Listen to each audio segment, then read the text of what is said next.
prior to the start of this college basketball season, I want it on the record.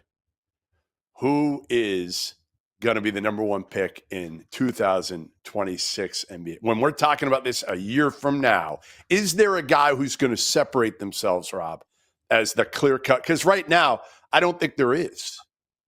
I do think that there will be. I think it's going to be Darren Peterson. Ooh. It's not going to be.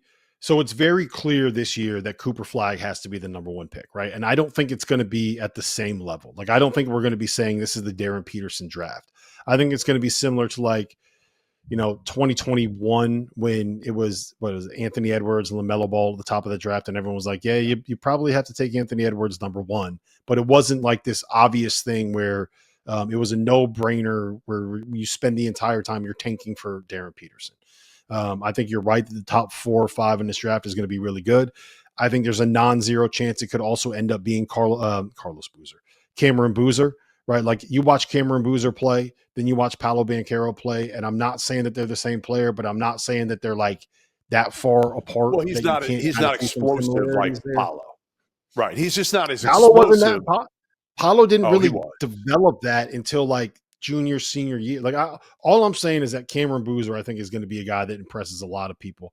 AJ DeBonsa, I think we're going to be having similar conversations with Ace Bailey. He's better. He's bigger. I think he's more of an elite scorer, and I'm less concerned about the issues that Rutgers had this year winning that BYU will have. BYU has the best top 3 in America, right? Like, Robert Wright, Richie Saunders, AJ DeBonsa is like one, as good of a top 3 as you could find, and 2, like the most random. The assortment of characters that you have there between Richie Saunders, AJ DeBonsa, and Robert Wright, all playing at BYU. You got a kid from Boston, you got a kid from Philly, and you got Richie Saunders, who's like a normal BYU kid, all playing together on the same team is a weird mix, but I think it'll work.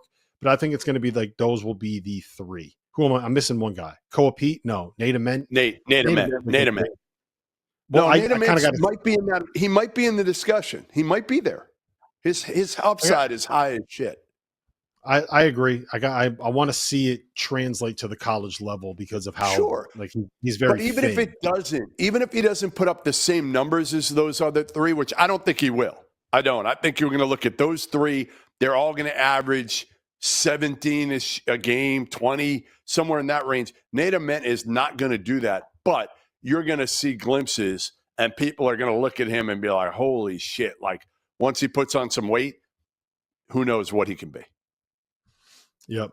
I mean, I don't hate any of those predictions that you made there for the top 4. So we'll see how that all kind of plays out. Where are you taking Alex Karaban next year? Top 5? Top 3? Number 1 overall? I hope Alex Karaban, I hope he works his way back into a guaranteed, early second round deal where he can make a lot of money, because that kid is awesome. He's awesome. I felt for him last year.